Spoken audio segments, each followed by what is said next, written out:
Hello and welcome back. Before we dive in, make sure to hit that subscribe button to stay informed on the latest news affecting the royal family. A crisp March morning sees a quiet but meaningful moment unfold in the heart of London. King Charles III, ever the symbol of royal duty and continuity, waves from the window of a black car as he departs Clarence House. The moment is brief, but it echoes with significance. For the first time since his recent hospital stay, the monarch is seen in public, smiling, composed, and clearly determined.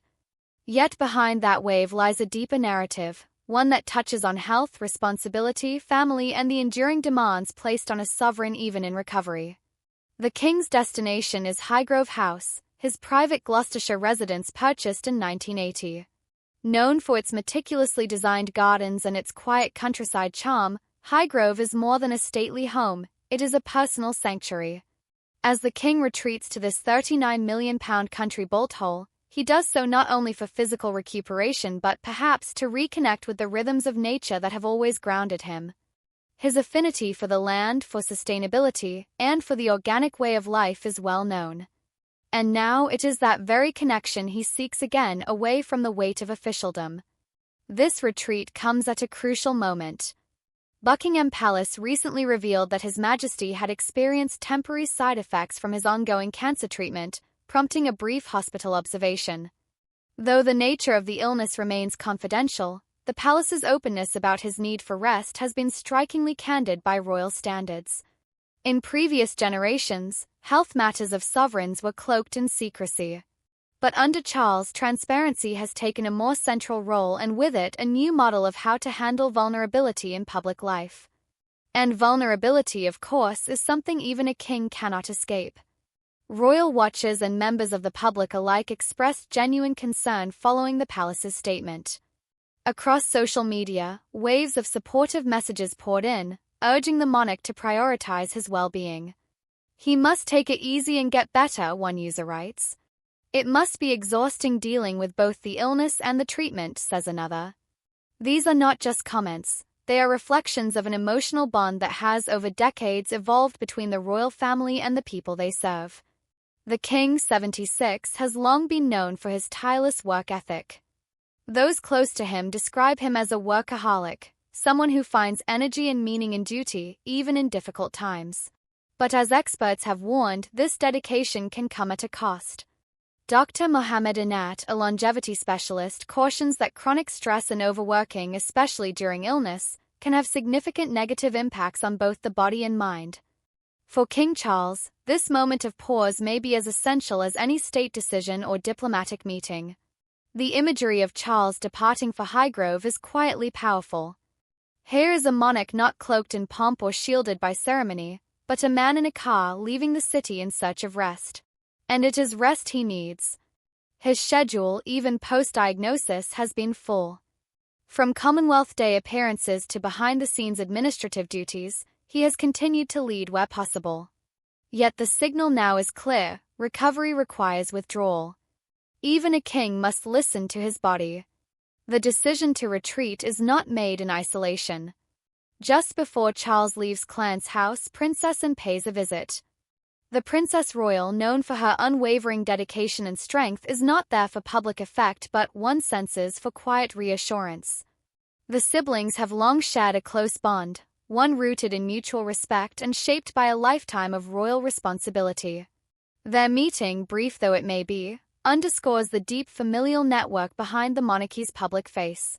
While Queen Camilla has not been seen since news of her husband's hospital stay became public, sources suggest she has been a steady presence behind the scenes.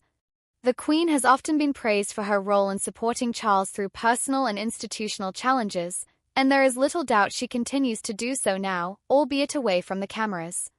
The significance of Highgrove itself cannot be overstated. It is a home shaped entirely by the King's vision. Its gardens, tended with an environmentalist's precision, have become a model of organic cultivation. Its interiors reflect his tastes: elegant, lived-in, deeply British. And it is quiet. This is not the grandeur of Buckingham Palace or the administrative bustle of Windsor. It is a place to think, to heal, and perhaps to reflect on what lies ahead. Because what lies ahead is not just a return to health, but a kingdom increasingly looking to the future.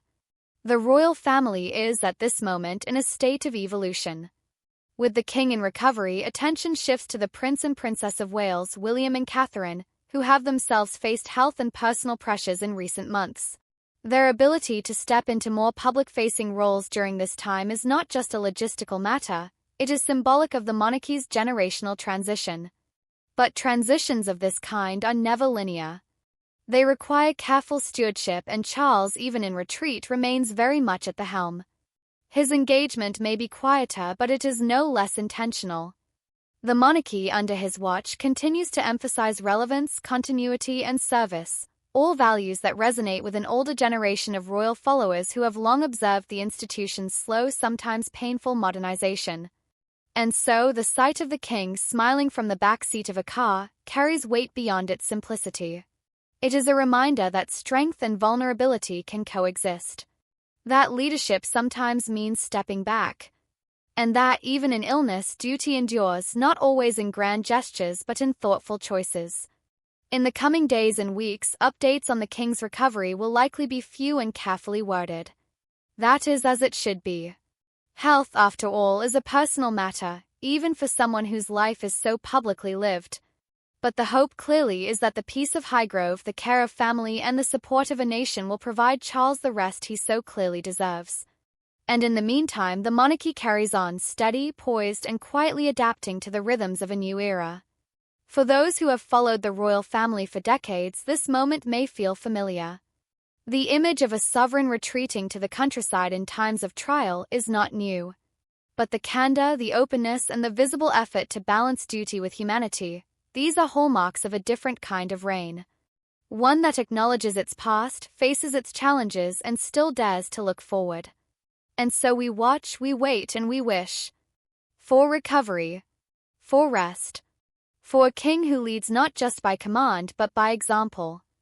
Thanks for watching. Don't forget to like, subscribe, and share your thoughts in the comments below. Until next time, stay informed and stay engaged.